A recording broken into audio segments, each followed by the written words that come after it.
সীমিত অর্থনৈতিক ভিত্তির উপর দাঁড়িয়ে শুরু হয়েছিল স্বাধীন ও সার্বভৌম বাংলাদেশের যাত্রা। ৫৫ বছরের ব্যবধানে এখন অর্থনীতির আকার দাঁড়িয়েছে প্রায় ৯.৫ কোটি টাকায়। প্রথম অর্থমন্ত্রী তাজউদ্দিন আহমেদ থেকে বর্তমান আমির খসরু মাহমুদ চৌধুরী পর্যন্ত বাজেট উত্থাপনে অনন্য উচ্চতায় পৌঁছে গেছে বাংলাদেশ। বাকিটা জানবেন তাহসিন তারিনের রিপোর্টে। বর্তমান অর্থমন্ত্রী আমির খসরু মাহমুদ চৌধুরীর হাত ধরে আসছে দেশের ৫৫তম বাজেট, যা প্রধানমন্ত্রী তারেক রহমান নেতৃত্বাধীন সরকারের প্রথম বাজেট।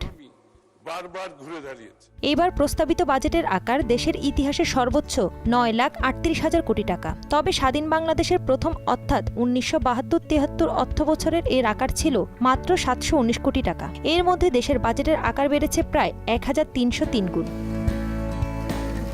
প্রথম বাজেট উপস্থাপন করেছিলেন তৎকালীন অর্থমন্ত্রী তাজউদ্দিন আহমদ। পরের দুই অর্থবছরের বাজেটও আসে তার হাত ধরেই। এর মধ্যেই ৭১৯ কোটি থেকে বাজেটের আকার বেড়ে দাঁড়ায় ১,০০০ কোটিতে। ১৯৭৪-৭৫ অর্থবছরের সংশোধিত বাজেট ছিল ১,০৫৬ কোটি টাকার। ১৯৭৫-৭৬ অর্থবছরের বাজেট পেশ করেন ডক্টর আজিজুর রহমান মল্লিক। সাবেক রাষ্ট্রপতি জিয়াউর রহমান ১৯৭৬-৭৭ থেকে পরবর্তী ৩ বছরের বাজেট উত্থাপন করেন। তার সময়ে বাজেটের আকার ছাড়িয়ে যায় ২৫০০ কোটি টাকা। পরে ১৯৭৯-৮০ অর্থবছরের বাজেট পেশ করেন ডক্টর এম.এন. হুদা।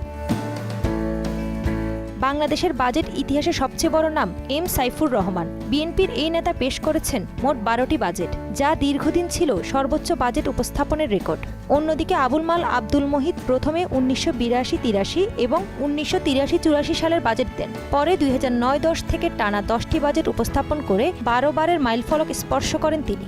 ১৬-১৭ অর্থবছরে এম সাইদুজ্জামান বাজেট পেশ করেন 4টি, ডক্টর ওয়াহিদুল্লাহ একটি, মেজর জেনারেল অবসরপ্রাপ্ত মুহিন পেশ করেন 2টি budget. Shah A M S Kibria ১৯৯৬-৯৭ অর্থবছর থেকে টানা 5টি বাজেট পেশ করেন। ২০০৭-৮ এবং ৮-৯ অর্থবছরের বাজেট পেশ করেন মির্জা আজিজুর রহমান। আহম মোস্তফা কামাল ২০১৯-২০ অর্থবছর থেকে টানা 5টি বাজেট উপস্থাপন করেন। আবুল হাসান মাহমুদ আলী পেশ করেন ২০২৪-২৫ অর্থবছরের বাজেট। আর অন্তর্বর্তী সরকারের অর্থ উপদেষ্টা সালেউদ্দিন আহমেদ পেশ করেন ২০২৫-২৬ অর্থবছরের বাজেট, যার আকার ছিল ৭,৯০,০০০ কোটি টাকা। অত্যন্ত গুরুত্বপূর্ণ। ১১ জুন ২০২৬ নতুন এক মাইলফলকের সামনে বর্তমান অর্থমন্ত্রী আমির খসরু মাহমুদ চৌধুরী। তার হাত ধরেই আসছে ইতিহাসের সবচেয়ে বড় বাজেট। তাহসিন তারিন, মোহনা সংবাদ, ঢাকা।